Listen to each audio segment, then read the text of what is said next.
Good morning, good afternoon, or good evening, whenever and wherever you're watching or listening. This is the Stochastic NHL DFS Strategy Show, and I am your host, Josh Harris. No, I'm not.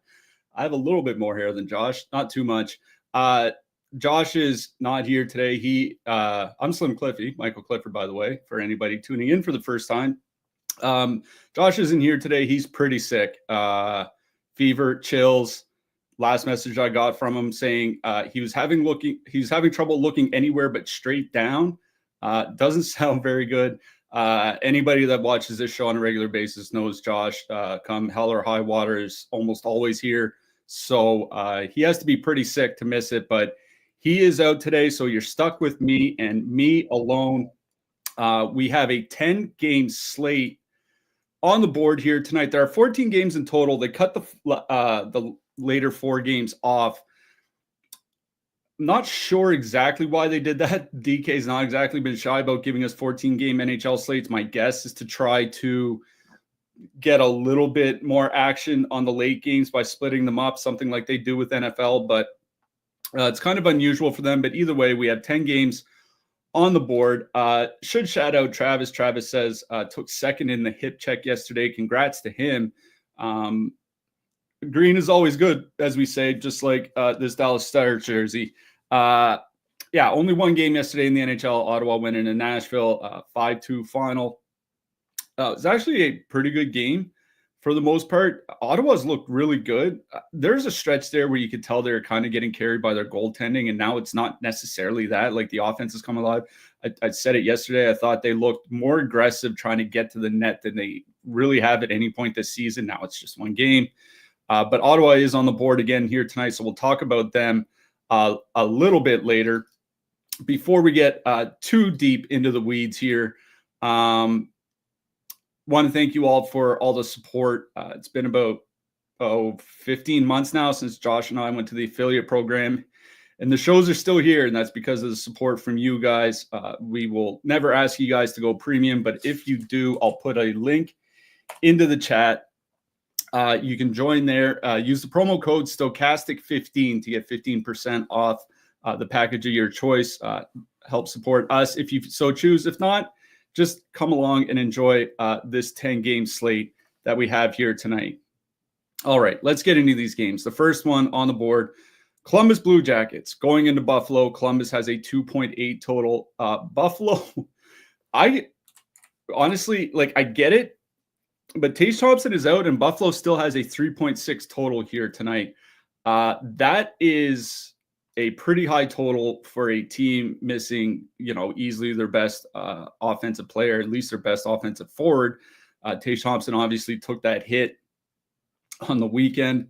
Wish Josh was here to talk about that, because we had some thoughts about what happened in the immediate aftermath of Tage Thompson getting absolutely I'd say it's a dirty hit from Stefan Nason, but that's neither here nor there. So Buffalo's without Tage Thompson. Isaac Rosen is going to take a spot on the top line. I mean, Rosen looks like to be a solid prospect for them. It's more just giving him a chance with some talented players, see what he can do. I don't have any, particularly high hopes for Rosen. He's certainly not a Yuri Kulik or anything like that. At least I don't think so. Prospects are prospects. With Thompson out, Alex Tuch is going to move to the top power play unit. On the Columbus side, man, this thing is it's getting almost kind of sad for the Blue Jackets. Already without Sean Monahan, it looks like he's out until March with his wrist injury. Already out with already missing Kirill Marchenko. Got hit by a puck while sitting on the bench. I don't mean to laugh. Broken jaw, had to get it wired. He's looks like he's going to be out at least until after the Four Nations break. Already without Yegor Chinnikov. He's been out since November. Already without Boone Jenner. He's been out all season. Obviously, the tragic passing of Johnny Gaudreau in the offseason. And now add Zach Werenski to the mix. He's not going to be playing tonight either. That is an obscene amount of talent that Columbus is missing. Cole Sillinger is going to jump to the top line with Adam Fantilli and Dmitry Voronkov. Kent Johnson on the second line with James Van Riemsdyk and Luca Del Bel Beluz. We've seen them a couple times this year already after Monahan got hurt. Now, This is a crazy game because there is so much talent missing from the Columbus side, but they still have a 3.8 total. And then you have Buffalo, who is missing Tage Thompson. Now, Buffalo is kind of interesting, obviously, because of that huge total. That 3.6 is one of the biggest that we have on the night. Tuck, Zucker, and Cousins has the highest top two stack on the board here tonight for Buffalo. The reason for that is because, as expected, Isaac Rosen not in the player pool for the Buffalo Sabres. So you can't even stack the top line here. If you want to play Peterka and Kulich, I get it. Playing them without Tage Thompson, that's kind of tough for me because Kulich he's a really good finisher. He's a good shooter.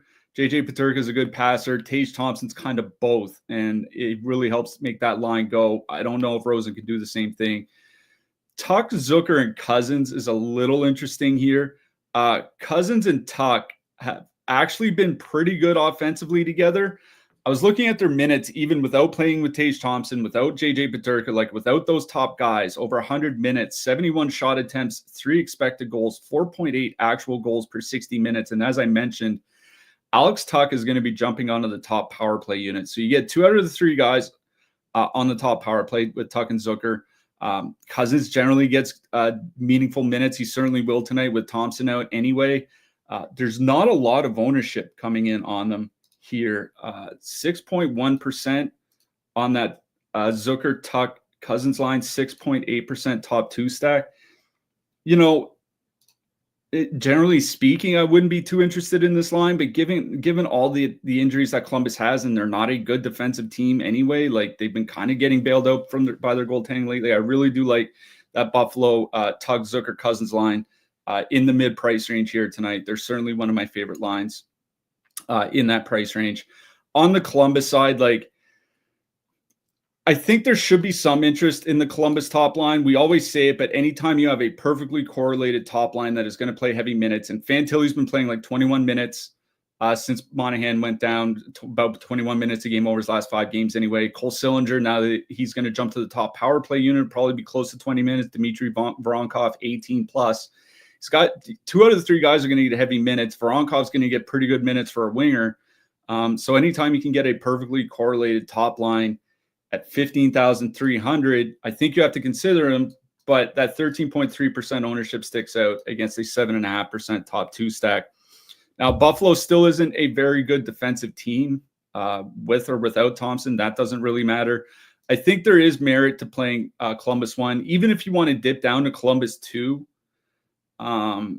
just because Kent Johnson's probably going to have to get some reasonable minutes here tonight. Him and Van Riemsdyk have had a little bit of chemistry. If you want to use them as a filler, I think that's fine. But for me, I'd rather play Columbus 1, given that Buffalo does take their fair share of penalties. Penalty kills kind of mid, but it's Buffalo 1 or I shouldn't say Buffalo 1. The Tuck, Zucker, Cousins line, which has been good, and Tuck now on the top power play unit. Columbus missing all those bodies. A lot less ownership. I think there are a lot of reasons to play that Buffalo Cousins line here tonight. All right. Next game, a little bit less exciting. The Minnesota Wild with a 2.6 total are going into Boston. Boston has a 2.9 total. Looks like we're going to get Marc-Andre Fleury against Jeremy Swayman. I've learned my lesson against slandering Marc-Andre Fleury. It seems like every time I do, he saves like 30 out of 31 for a win or something like that. So I'm not going to do that today on this show. The big news for Minnesota is that they're getting back a pair of key players. Jonas Brodin back in on defense. Marcus Johansson also back in the lineup for Minnesota. Now, Johansson's not like a great DFS player or anything, but he's certainly been a part of the two-way play of that second line when they've been healthy. Now, a lot of that time was with Joel Eriksson Ek, and he's not going to play with Joel Eriksson Ek here, but getting him back just kind of helps put everybody back in their place a little bit. Boston 1, you could say Boston 1 has definitely been on a tear. Pavel Zacha, in his last 10 games. I think it's like 13 points or something like that. Now, it's a lot of assists. He's not shooting very much. But obviously, David Pastrnak has been on an unbelievable tear. He had a hat trick over the weekend against Josh's New York Rangers. Sorry about that, buddy. Just in the, since the month of January, like in calendar 2025, Pastrnak has 14 goals and 14 assists in his last 15 games. That's just a god tier heater. Now, they're not going to get used against the Minnesota top line, and that's honestly kind of unfortunate because Rossi and Foligno down on the second line for the Wild are actually a pretty good defensive line. Getting Brodin back gives them their full complement of defensemen, and Minnesota's top two defense pairs, at least defensively speaking, are as good as any in the league. Makes it a pretty tough matchup. The one place where Minnesota is usually a little leaky is on the penalty kill. We've talked before about how Fleury struggled on the penalty kill over the last couple of years. Boston's power play has been kind of atrocious. Now, it's been better since Christmas, even with Charlie McAvoy on the blue line, but that's because they've been shooting 30%, which is obscene. 20% is really high. It's obviously just like a little hot streak. They're not creating a lot. I always say, I have no problem with a David Pastrnak one-off, especially going the way that he is. He has the second highest point projection on Stochastic of any winger tonight. Him and Nikita Kucherov are basically in a tier by themselves. Solid point per dollar value for his cost. I don't mind a David Pastrnak one-off.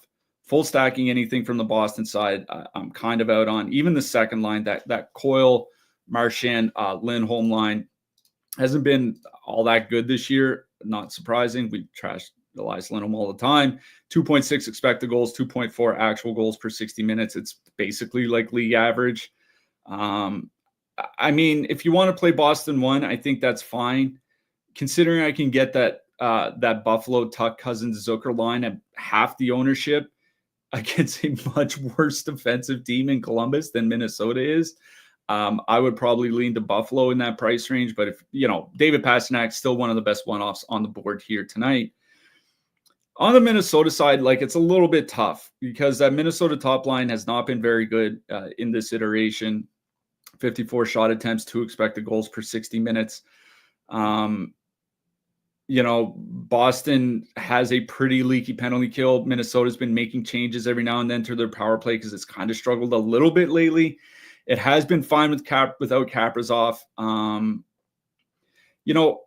I don't hate the idea of playing Minnesota 1 here tonight, but at 18,008, and they do all play 20 minutes. Like Boldy, Eriksson, Zuccarello all play over 20 minutes. They're all in the power play together. So I have no issue playing them in those circumstances.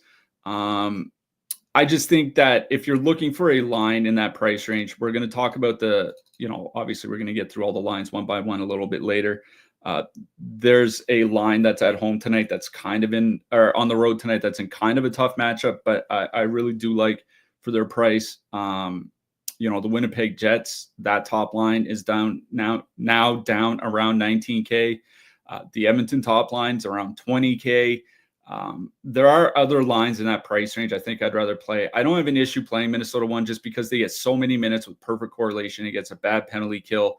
They can absolutely get there tonight against Boston, but I think there are other options in that price range at much lower ownership that I'd rather target. But listen, that Minnesota top line does have the third highest top 2 stack on the board here tonight. They're not a bad play. I just think personally, there's other spots with less ownership that I'd rather go to. So honestly, out of everything in this game, I think a David Pastrnak one-off might be my favorite thing.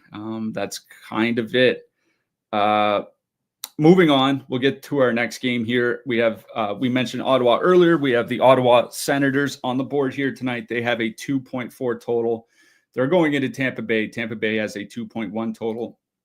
Now, Ottawa hasn't confirmed a goalie, but it's expected that Linus Ullmark will start. He's been out since before Christmas with an injury, but he's back on the roster. He backed up Anton Forsberg last night, so the expectation is that it will be Linus Ullmark in net for Ottawa here tonight.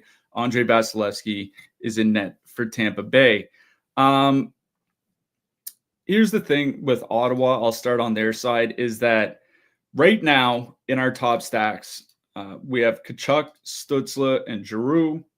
And then we have Batherson, Grieg, and Perron. Obviously, Josh Norris is still injured. Now, those lines started the game last night for Ottawa, but those were not the lines that finished the game last night for Ottawa. They swapped their lines. I believe it was midway through the second period. I'm just kind of double checking while I'm talking here.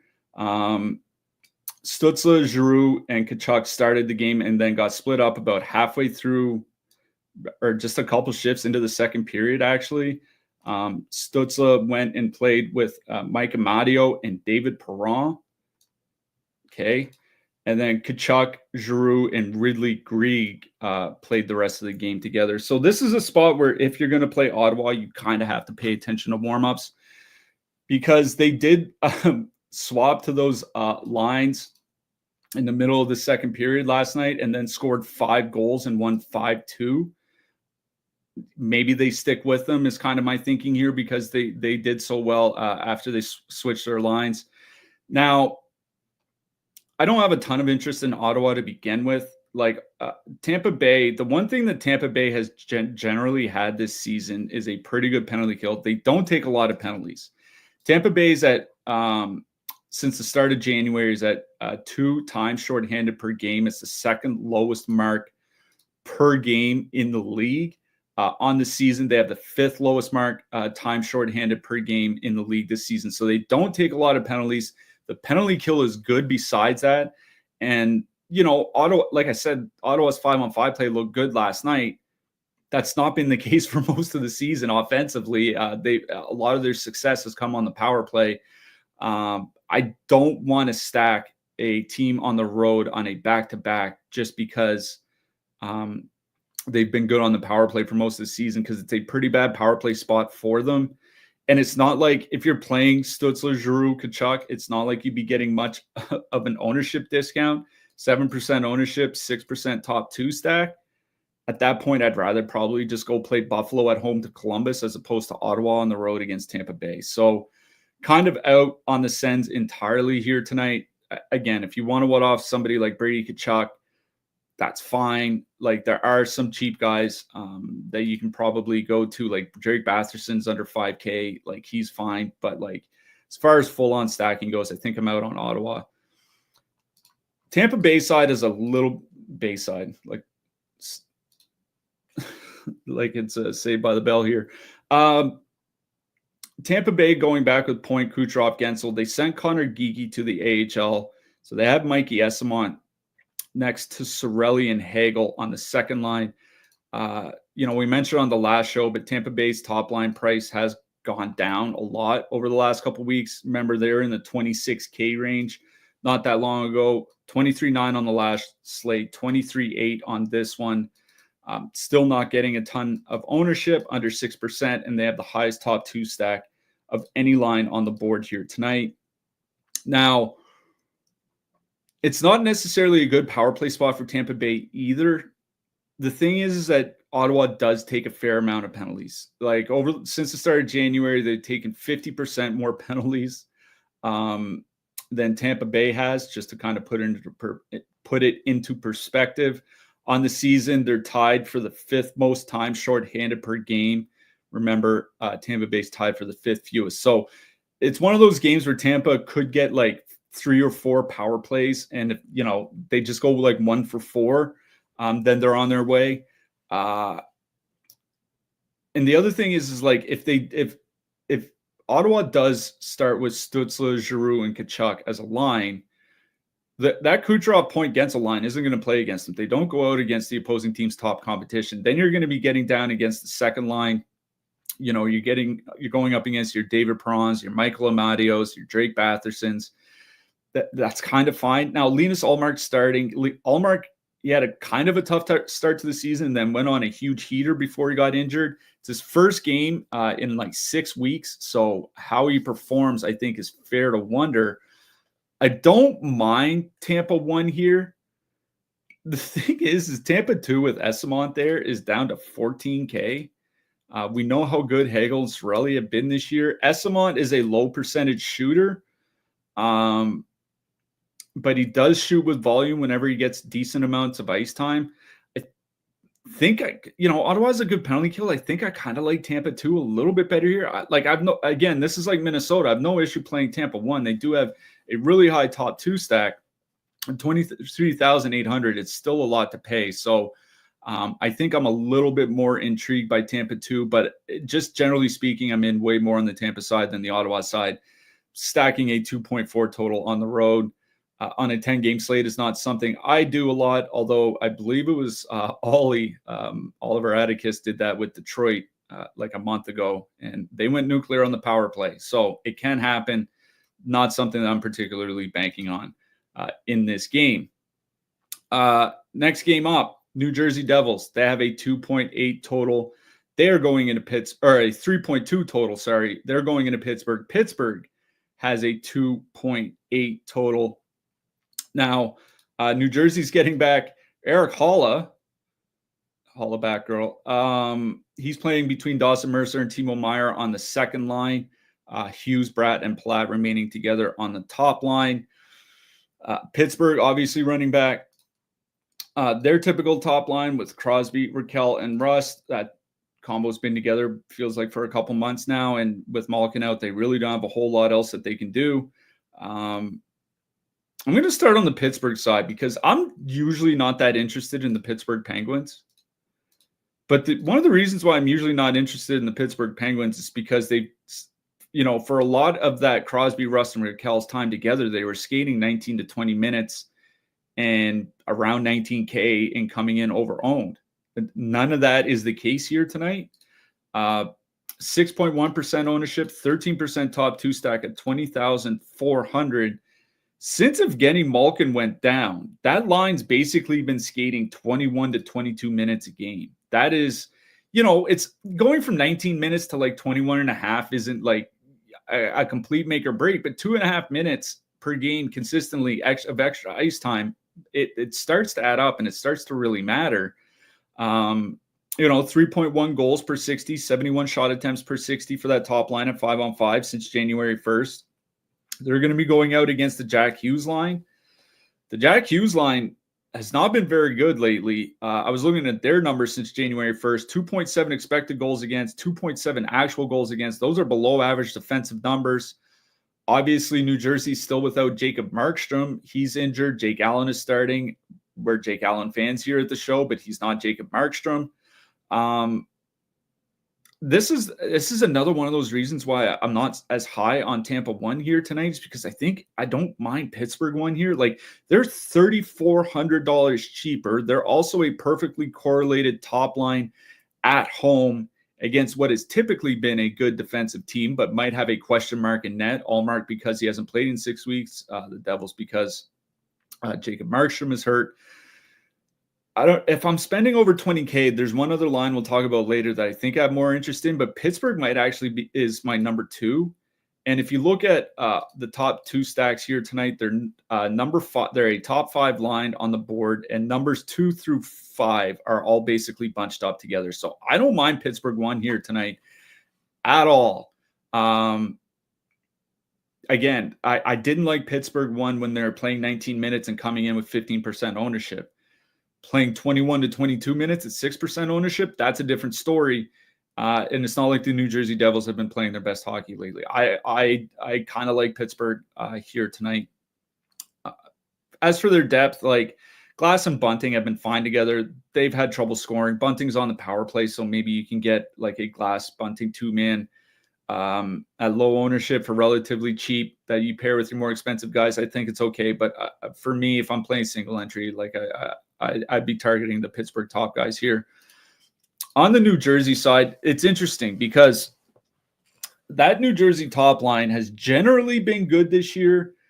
They, along with most of the team, has been on a slide for about 5-6 weeks now, basically since Christmas. Again, that top line below average defensively since January 1st, 130 minutes of 5-on-5. Offensively, 2.8 goals per 60, which is good. League average in that time is around 2.5, so they're better than league average, but they're better than league average is not very good for this particular line, and they're doing it while shooting over 12%. So a little bit of luck, I think, because this isn't typically a high shooting percentage line, and they're not scoring all that well anyway. It is a pretty good matchup against Pittsburgh. Pittsburgh's goaltending, especially Nedeljkovic, has been, if not consistent, then at least a little bit better over the last month. It's definitely still had some bad games, which is why I don't mind New Jersey one here. But, at 18,200, I think I'd rather just find the extra 2K and go play Pittsburgh instead. So I think if I play the Devils here tonight, my interest would honestly be on the second line, Haula, Mercer, and Meyer. Like Mercer and Timo Meyer, 110 minutes together without Nico Hischier, 85 shot attempts, 4.6 expected goals, 4.9 actual goals per 60. Now, Nason, obviously, he was the one that hit Tage Thompson. When he got kicked out, Meyer and Mercer were on the top power play unit. I think Meyer's probably going to end up on the top power play unit here. So you get at least one guy, if not two, on the top power play from that Meyer, Mercer, Haula line. 13,400. They're not quite a filler, but if you're playing one of those 16, 17K lines and want to play an expensive defenseman with them, I think this is one of the lines you can go to. So Pittsburgh 1, New Jersey 2 for me. Generally speaking, I think I prefer the Pittsburgh side, despite New Jersey having the higher total in this game. All right, let's move it along here to our next one. Clayton said Dawes is confirmed. That's right. Nico Dawes got called up. I don't think he's any better than Jake Allen, so hopefully I don't think it really matters a whole lot. But like as long as it's not Jacob Markstrom, I honestly don't think it really matters from a Pittsburgh perspective. Next game, Florida is going into Washington. Florida has a 2.8 total. Washington has a 2.7 total. We have Sergei Bobrovsky in net for Florida. We have Logan Thompson in net for Washington. I don't have a lot of interest in Washington here. This team has not looked good, honestly, for a while now. I get they're still scoring goals at times. Logan Thompson obviously has been great in net. We'll get to the goalies at the end of the show. Strome and Ovechkin have played 180 minutes together since Ovechkin returned just after Christmas. In those 180 minutes together at 5-on-5, 50 shot attempts, 2.2 expected goals, 1.3 actual goals per 60 minutes. That's just very, very bad. They're shooting 5.1% with those two on the ice. That's low. Even double that rate, they would just be slightly higher by goal scoring. So they're having a lot of trouble now. Ovechkin's finding ways. He's scoring with the empty net. He's scoring in overtime. The power play once in a while. He's still finding ways to score every now and then, but the line itself hasn't been all that great. Now Strome's starting to heat up a little bit. And the thing with Washington is that Strome and Ovechkin will not see any of the Florida top line. And where Florida can get beat at 5-on-5 is their second and third lines. 16,500, 6.7% ownership, 6.3% top two stack. Again, it's that Buffalo problem. You get, it's a little bit different with Washington here because they are perfectly correlated on the top line. These guys haven't been getting a ton of minutes though. Like I think the most you can ask for them is like 18 minutes a game. Now, so they are perfectly correlated on the top line, but I think they play less than those guys in Buffalo do. And it's like, would you rather play a top line against the Florida Panthers, or would you rather play a top line against the Columbus Blue Jackets? Like that, especially with all the injuries that Columbus has right now. Again, that's why I just think I kind of favor Buffalo here over that Washington top line. If you want to play them, no issue, because there's not a ton of ownership. Just think it's a bad matchup, and there's certainly other lines in that price range I'd rather play. The Pierre-Luc Dubois, Alexe Protas, Connor McMichael line down on the second line, I think is fine as a filler, not one of my favorites. And they're going to be getting a lot of the Barkov matchup, which is just a brutal defensive matchup. So Washington's another one of those teams I just don't have a ton of interest in here. Now, Florida Panthers, on the other hand, 19,100 for their top line. 8.3% top two stack, only 3.2% ownership. Perfectly correlated, Verhaeghe, Barkov, and Reinhardt. They have struggled to score this year. 2.2 goals per 60 minutes and 160 minutes together. Shooting 5.8%. That's kind of the key here. I said Strome and Ovechkin had a low shooting percentage. It's not that much lower. It's not that much lower than the Barkov line, honestly. And they're scoring something like 40% less than the Barkov line is. Like, both lines have been a little bit unlucky. The Florida top line is creating way more. And the Florida top power play unit with Aaron Ekblad there has actually been pretty good, like really good. And it's not just by goal scoring, it's by shots generated, shot attempts, expected goals, all that. The Florida top power play unit has been great. Now, Washington has typically had a good penalty kill this season. It's been a little bit of a slide. I want to say recently, but it's not even that recent. Like, their last 25 games, they're 12th in the league by goals against per minute, while at 4-on-5. So down a man on the penalty kill. 12th in the league.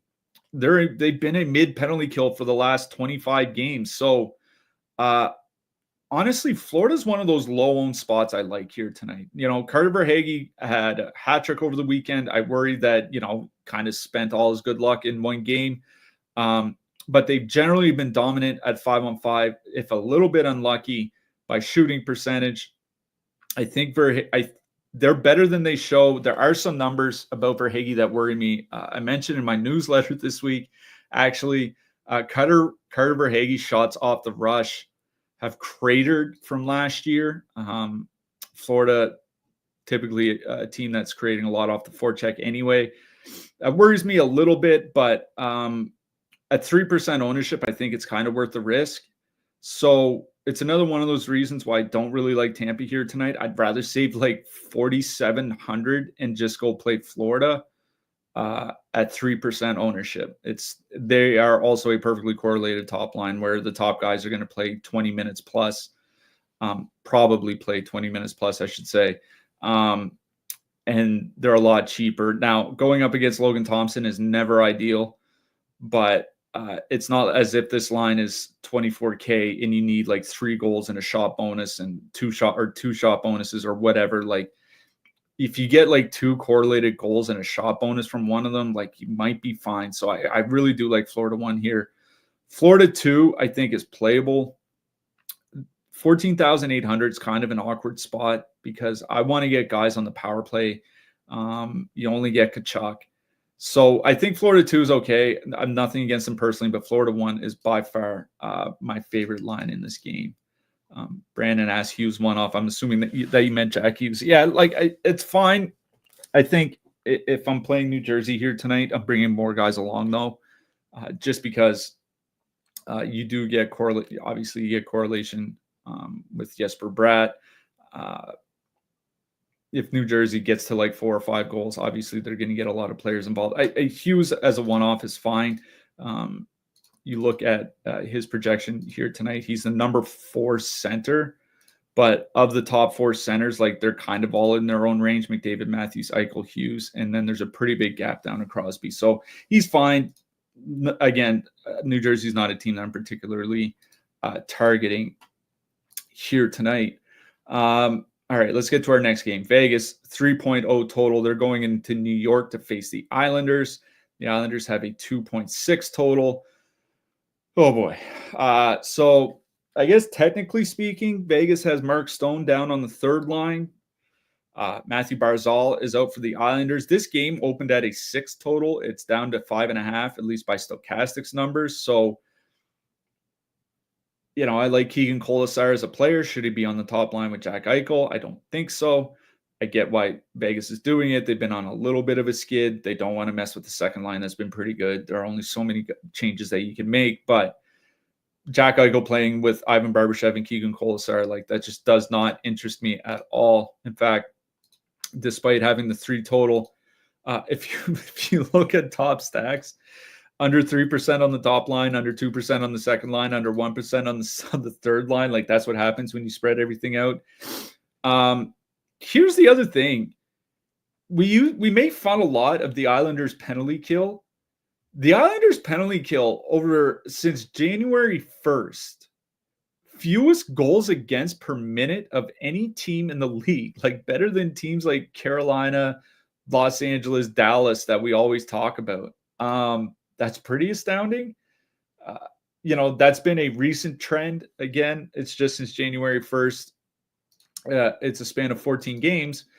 Should note, I think they're 10th by shots against per minute on the penalty kill as well. So Ilya Sorokin's been way, way better of late since Christmas. And, he's been a big part of their turnaround. .931 save percentage since Christmas. So I think there are good reasons why this total has gone down. Generally speaking, the only full stack I have from the Vegas side is Dorofeyev, Hurdle, Olofsson. They're up to 125 minutes together, 2.7 expected goals, 3.4 actual goals per 60 minutes. Hurdle and Dorofeyev are both on the top power play unit. So if that power play does come through, and the Vegas power play has been excellent. This particular iteration with Eichel, Dorofeyev, Hurdle, and Stone has been excellent.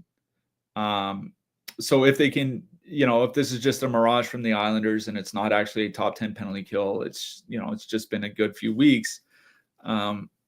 Yeah, you get 2 out of the 3 guys on the top power play. They're under 15K, coming in with 2% ownership, 1.7% top 2 stack at 14,900. They're one of my favorite lines, under 15K on the board here tonight.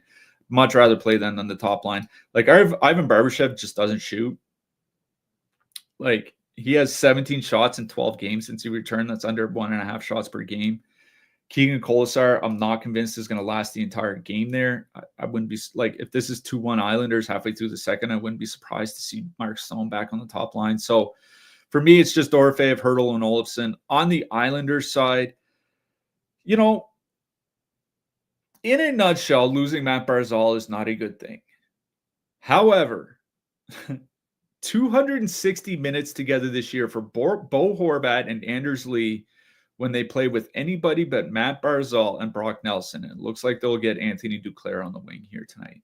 In those 260 minutes, 3.1 expected goals, 3.6 actual goals per 60 at 5-on-5. They have been really, really, really good. And they are perfect, and they are all in, quote, the top power play unit. Now, Islanders power play, not really that good. Actually, it's quite bad, but they are perfectly correlated on the top unit. 15,100, 5.3% ownership, 4.2% top 2 stack. I think there are a couple very playable lines in the mid-price range. Those are the 2 lines that I would target. The Horvat, Lee, Duclair line on the Islanders side.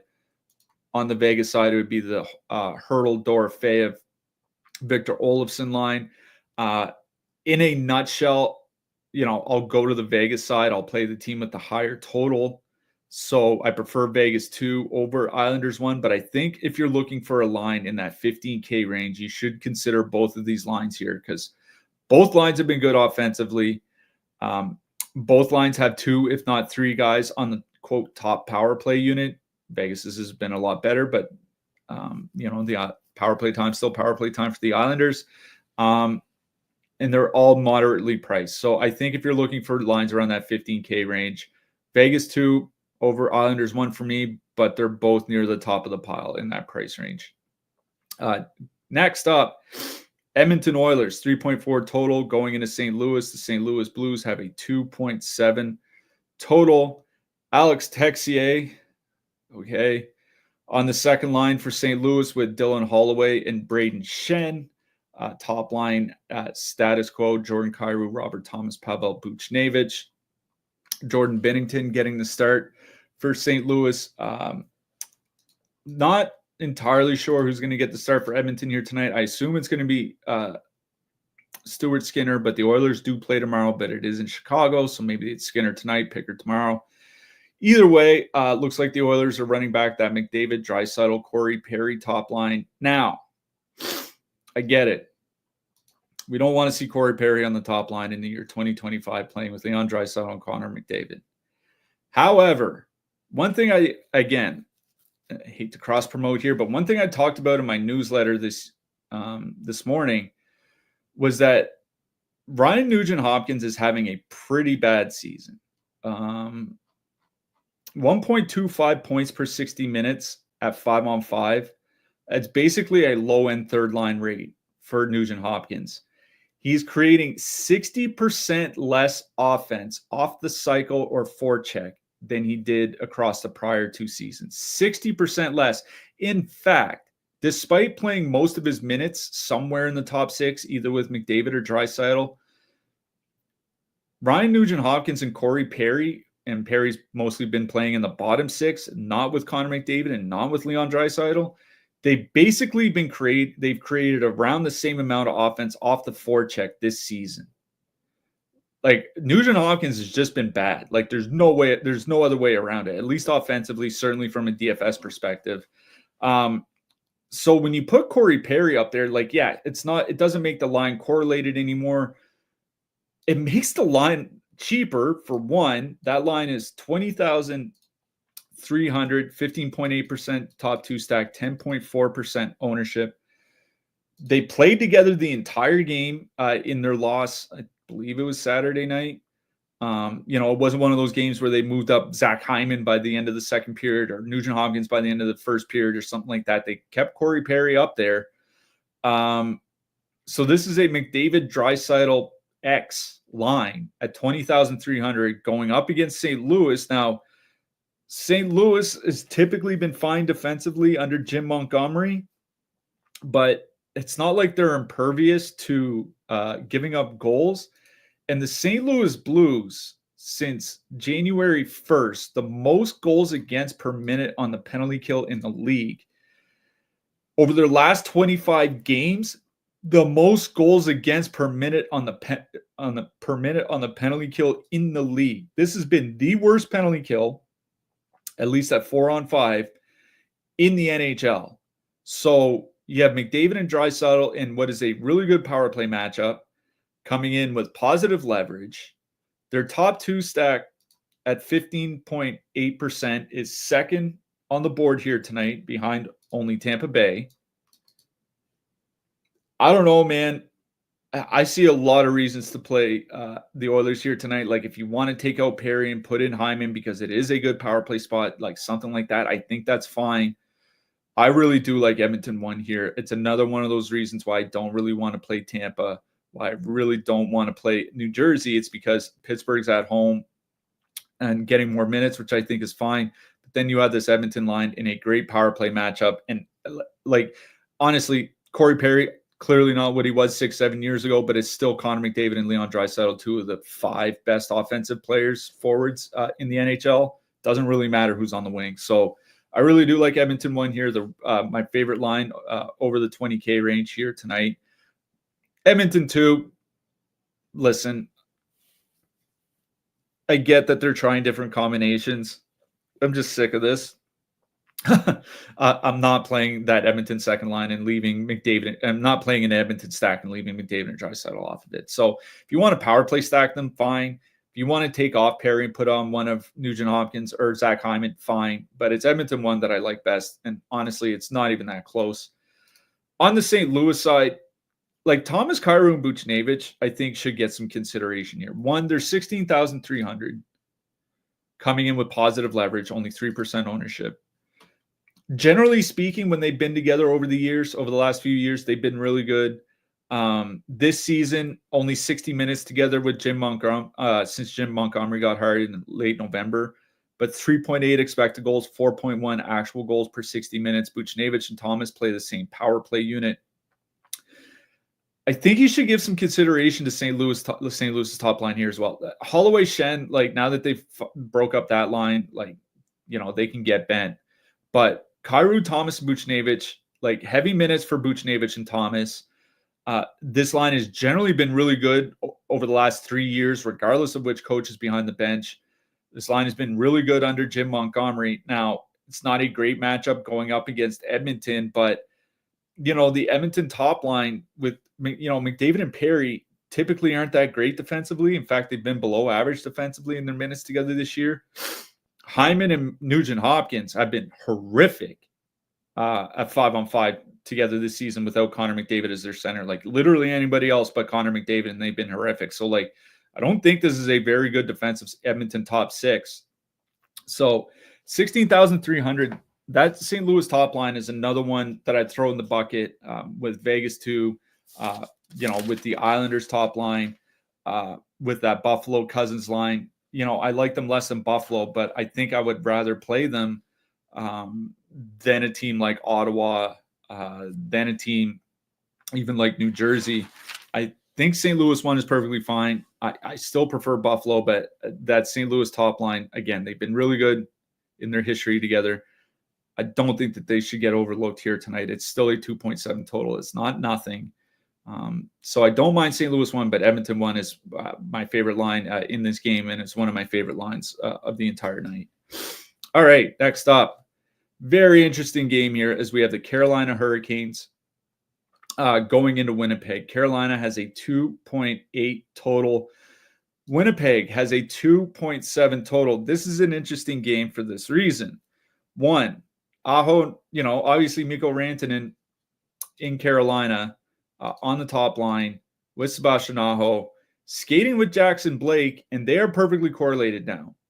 They moved Andrei Svechnikov to the second power play unit, so Aho, Blake, and Rantanen perfectly correlated on the power play at 18,300, coming in with almost no ownership, 0.8% ownership here tonight, 4.2% top two stack. The reason why it's interesting is because Winnipeg's starting Eric Comrie here tonight. Now, Eric Comrie, he's a fine goalie, but it's kind of like that New Jersey thing, right? Where, the backups to Jacob Markstrom are fine, but they're not Jacob Markstrom. Eric Comrie has been okay. He's certainly not Connor Hellebuck. And where Winnipeg gets in trouble sometimes this year is on the penalty kill. So now you have the worst goalie in net, and now this Carolina top line is perfectly correlated at 18,300. You're still on the road. And the other thing is that Winnipeg has been using their top line in shutdown matchups with Adam Lowry hurt. Since Dylan Sandberg came back, even with that boost on the blue line, this top line for Winnipeg's been about league average defensively. So Carolina is going to be facing a league average defensive line with a much worse goalie in net against a team that has kind of struggled on the penalty kill at times this year, especially without Hellebuck. Listen, just because they're 18,300, they kind of have to get put into a group, with Edmonton, with Pittsburgh, with those types of lines. So I don't like them as much as Edmonton, certainly. But if I'm 20 maxing, especially if I'm 150 maxing, I'm keeping that Carolina line in mind because Aho and Rantanen up to 45 minutes together, 71 shot attempts, 3.7 expected goals. Rantanen finally cracked the 20-minute mark in his last game. This is a perfectly correlated top line now. If you're playing a bunch of lineups, I think you should give some consideration to Carolina one. Other than that, like if you want to use the second or third line as a filler, I think that's okay. But given that it's Comrie starting and that it's the penalty kill that has struggled a little bit this year, if I'm playing Carolina, I would want to get some power play guys in my lineups, plural. Rantanen, Aho, Blake, perfectly correlated. So I would have to give some consideration to them. On the Winnipeg side, their price is very reasonable, 19,200 here tonight. 5.4% top two stack for the top line, 1.2% ownership. But Carolina has typically had an excellent penalty kill this year. And Winnipeg isn't drawing very many power plays. Winnipeg's at 1.8 power play opportunities per game since the start of January. That's one of the lowest rates in the NHL. On the season, they've been more towards the middle of the league, but that, middle of the league average by drawing power play opportunities isn't a lot, especially when you're facing an elite penalty kill like Carolina. I don't have a lot of interest in Winnipeg here. For me, this game is a Carolina game because Comrie is starting.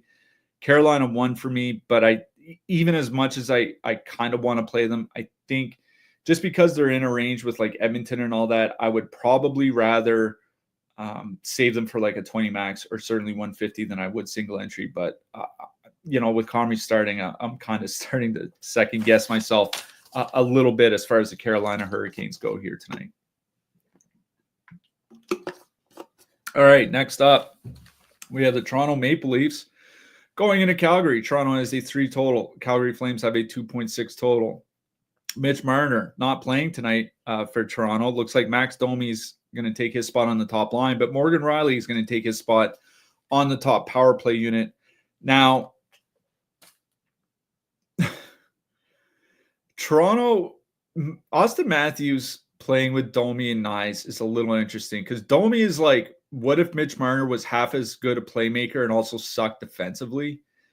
I don't mean it as a backhanded compliment because Domi is still a good playmaker. It's just that Marner's literally one of the best in the NHL. And he's just not a good defensive player. He's never been a good defensive player unless something drastic changes. He probably never will be a good defensive player. So it makes him worse offensively. It makes him much worse defensively, which is kind of interesting for Calgary because Calgary, obviously, they have that Coleman-Coronado Backlund line. Typically, that line has a ton of ownership. Certainly not the case here tonight at 2.5%, 2.2% top 2 stack. Since January 1st, 2.7 expected goals, 2.8 actual goals, skating 18, 19 minutes a night. Blake Coleman, nearly 3 shots per game over his last 10 games. Matt Coronado's typically not struggled to get shots on goal either. It's kind of interesting to have Coleman, Coronado, Backlund in a lineup here tonight. 14,400 is a little expensive. I think that's why their ownership is only 2.5%. Well, it's also the 2.6 total. It's an awkward spot for them to be priced because at 14,400, we talked about the Islanders earlier, 15,100. Talked about that Vegas second line earlier, 14,900.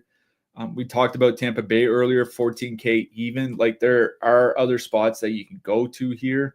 Again, Islanders 4.2% top 2 stack, Vegas 1.7%, Tampa 1.1%. So there are, decent spots you can go to in that price range. I don't hate playing that Calgary line here tonight.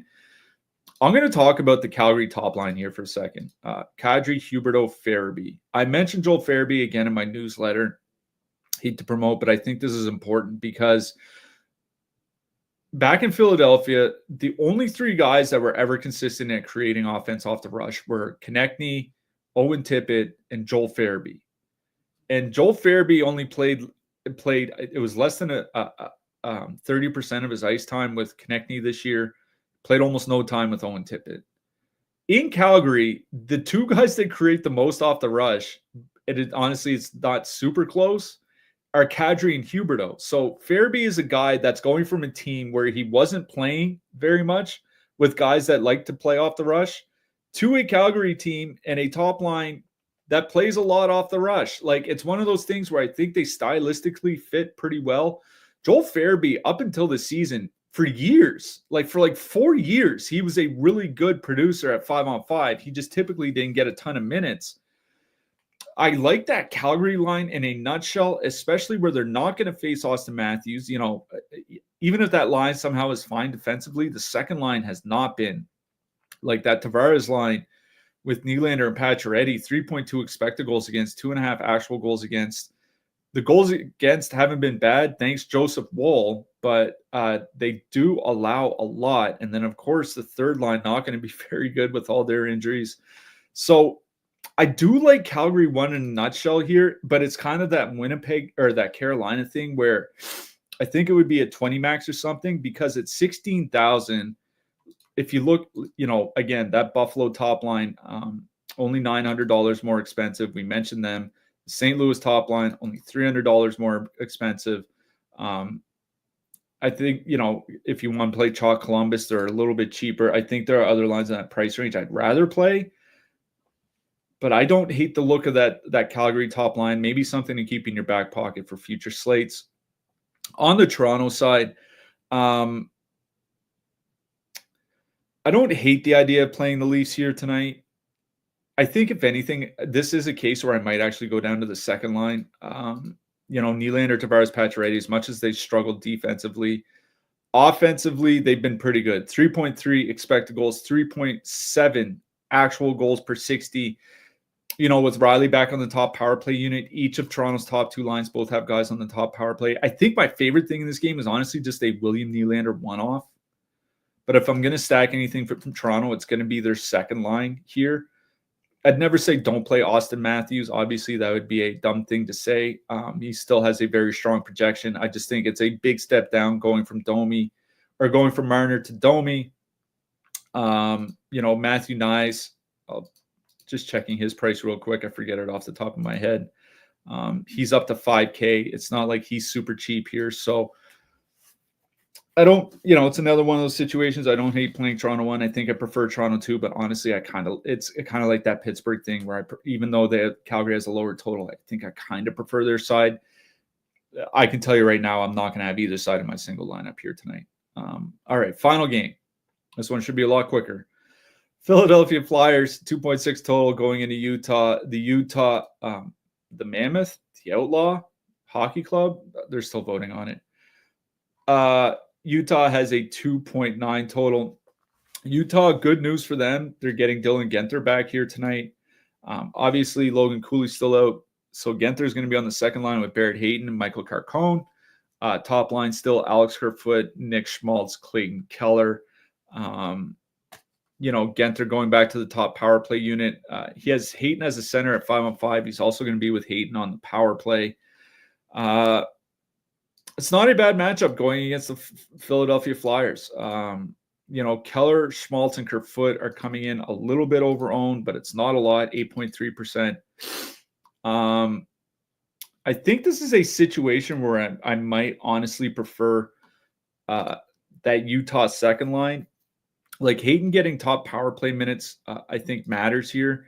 Philly has typically had a decent penalty kill. They've struggled at times this year. But at 12,200, that Utah second line isn't getting a ton of ownership, under 4%, 1.5% top 2 stack. They're probably going to have to play decent minutes. Guenther especially. Hayton might even, 18. Cross your fingers for 20 here tonight. 12,200, their true filler status. So you can go and put them in with your Edmonton stack or your Pittsburgh stack or something like that. Like I don't mind either of the Utah top 2 lines. I think it's Utah 2 I prefer here, just because of the price and because I can get them 2 of the 3 guys on the power play, and they're a filler that I can put with the expensive stacks that I'm looking at. On the Philly side, like I don't know, man. They broke up their lines again last game. Konechny was playing with Tyson Forrester, and then he's playing with Sean Couturier. He was playing with fourth liners by the end of the game. Like Konechny played 25 minutes, so he's playing with everybody. Like if you want a one-off, I'll say the same thing that I say basically anytime the Flyers are on the slate. If you want a one-off Konechny, if you want a one-off something like that, like go ahead. But they traded guys out. I'm not high on Peltier and Kuzmenko. This isn't a good offensive spot. Anyway, Flyers power play is bad, so they can't even take advantage of the Utah penalty kill, but the Utah penalty kill is kind of improved. It's just that they typically take a lot of penalties, so that doesn't matter. I'm just kind of out on the Flyers. So I think this is a Utah game for me, Utah 2 specifically. On defense, with Zach Werenski out, there are only, I think there are only 3 guys over 6K here tonight. You have Rasmus Dahlin, you have Evan Bouchard, and you have Dougie Hamilton. Rasmus Dahlin leading the way by projections, not only raw DK projection, but point per dollar. So Dahlin would be the best play. But again, I think Edmonton is in a pretty good power play spot here. So Evan Bouchard at 6,200, I think makes a lot of sense as well for the expensive guys in the mid price range. I mean, I'm not a big fan, particularly of Alex Romanov for DFS, but like if he's going to play a minimum of 23 minutes, maybe as much as like 25 to 27 minutes. A couple of games ago, he's up near 32 minutes. Like, if you're going to play him that much, he's basically a walking block bonus waiting to happen. And then anything above that is gravy. So, Alex Romanoff makes sense. John Carlson is getting cheap. I don't really like Washington here tonight, but he makes sense. If the Minnesota penalty kill falters, Charlie McAvoy would make sense. So, Shea Theodore for Vegas, again, not a bad power play spot really for them, even if the Islanders penalty kill has been getting a little bit better. But I think for me, it'd be like Romanoff, McAvoy, maybe Carlson in the mid-price range. For the cheap guys, Neil Pionk, Chris Tanev are projecting strongly. Ivan Provorov certainly was Zach Werenski out. Ivan Provorov makes a lot of sense here tonight. I'm just going to go double check his projection now. Yeah, point per dollar, just under 2, projection over 7 for 3,600. So Provorov certainly does make sense. Darren Radish, like, one of the reasons why I don't like playing Victor Hedman for Tampa Bay is Darren Radish over the last 3 weeks has actually been getting more power play time than Victor Hedman has. So Darren Radish, I think, makes a lot of sense. Adam Pelech from the Islanders, again, lots of ice time. Owen Power, again, like for Buffalo, like we just really do like the Sabres here tonight. He's fine. If you're looking for cheap guys, Nico Mikkola is projecting well. Scott Perunovich, he got more ice time last game, kind of got burned a little bit, but I went back and watched parts of his shifts. I didn't think it was that bad from Perunovich. He's under 3K, still going to get good ice time. Ryan McDonough, not a bad spot for Tampa Bay here tonight. Andrew Peeke, he's projecting well. And Sean Walker, he puts up good peripherals even if he doesn't get a ton of minutes. So those are the cheap guys I like. In net, the 3 expensive-ish goalies that stick out to me are Andrei Vasilevsky, Karl Vejmelka. Sorry, I just had kind of a brain fart there a little bit. And Joseph Woll. Vasilevsky is at home here tonight. He's projecting extremely well here tonight. I think amongst all goalies, he's top on the board. I'll bring that up real quick. Number 1 goalie projected. Woll number 2. That should say Vejmelka. I'm sure it'll get updated because it is Vejmelka starting. So, and Vejmelka would be 5. So I think there are some good expensive goalies to use here tonight. Like Vasilevsky's in a good spot against Ottawa because, the Ottawa is not in a good power play spot themselves. Joseph Woll's facing Calgary. I do worry that they're better offensively now with Frost and Farabee. So if you want to just go to Vejmelka at home here tonight against Philly, I think that's fine. If you're looking for cheaper goalies, I had Connor Hellebuck. He's not starting here tonight, so it's kind of a tough slog. I think if you're looking for a cheap goalie here tonight, I think Aiden Hill makes sense. He's 7,500. He has the 4th highest projection, 1.65 points per $1,000. So he has a good point per dollar value as well. I think Aiden Hill in the mid price range at 7,500 makes a lot of sense. There aren't a lot of cheap goalies that I'm targeting here tonight, like Alex Nedeljkovic. I don't think I'm playing a Pittsburgh goalie for the rest of the season. Jordan Binnington against the Oilers, that's a hard no for me, dog. Linus Ullmark against Tampa Bay. I rarely take goalies against Tampa Bay, so there just isn't a lot in that cheap price range I think I would target here tonight. I think as low as I would go is Aiden Hill. All right, that wraps up the slate. Thank you very much, everybody, for putting up with me for the last hour. Hopefully Josh starts to feel a little bit better and we'll be back on Thursday. I mean, either way, there's going to be a show on Thursday, whether it's solo or whether Josh is back. Hopefully he's well enough, but one of those things we'll have to find out about. Thanks a lot for sticking in with us. Hat trick pick, got to go with it. They're in such a tough spot here tonight. Maybe he comes up huge for them. The Columbus Blue Jackets, I am taking Adam Fantilli. Again, thanks a lot, everybody, for sticking in. We will be back Thursday, one way or another. Good luck tonight. We'll talk to you in the Discord.